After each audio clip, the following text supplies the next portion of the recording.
Hello friends, नमस्ते प्रणाम। हमारे चैनल में आप सभी फ्रेंड्स का स्वागत है और अभिनंदन है। तो हम लोग बहुत ही प्यारा भक्ति साउंड कजरी गीत लेकर आए हैं जो भोलेनाथ और गौरा माता का है। आप लोगों को अच्छा लगेगा तो लाइक शेयर सब्सक्राइब जरूर कीजिएगा और कमेंट बॉक्स में ज़रूर बताइएगा ये गीत आप लोगों को कैसा लगा। तो चलिए सुनाते हैं।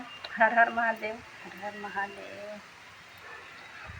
सखी हो गौरा के साजनमा बउराहबा, बैल पर सवार बाना।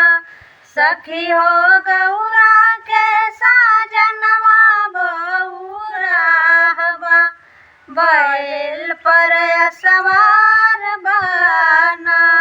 सब करता स्वामी खाले पूड़िया मिठाइया, सब करता स्वामी खाले पूड़िया मिठाइया।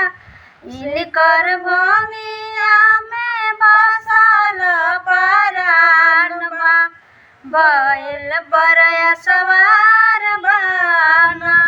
इनकर भंगिया में बसल परानवा, बैल पर सवार बाना।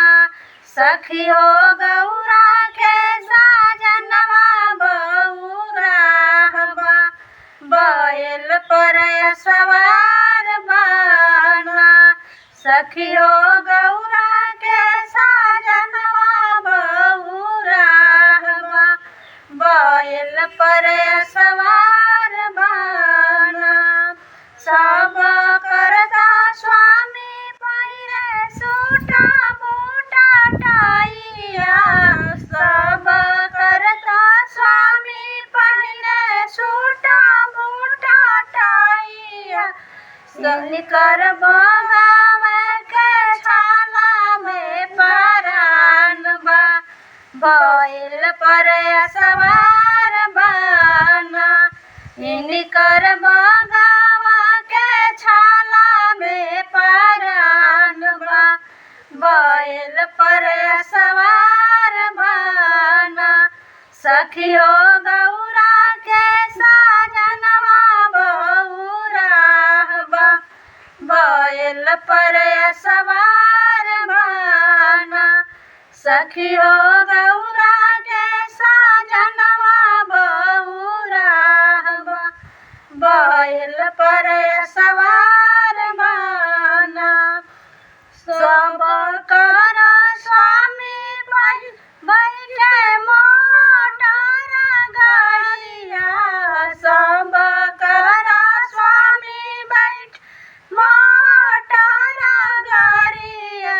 इनकर बासा में अटकल परानवा, बैल पर सवार बाना। इनकर बासा में अटकल परानवा, बैल पर सवार बाना। सखी हो गौरा के साजनवा बउराहबा, बैल पर सवार बाना। सखी हो गौरा के साजनवा बउराहबा, बैल पर सवार बाना।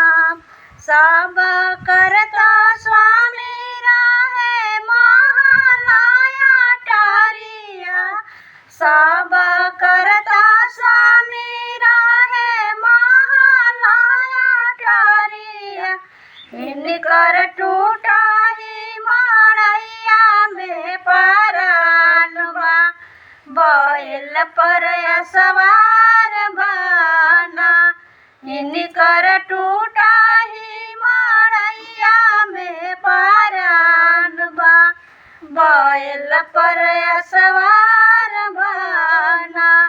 सखी हो गौरा के साजनवा बउराहबा, बैल पर सवार बाना।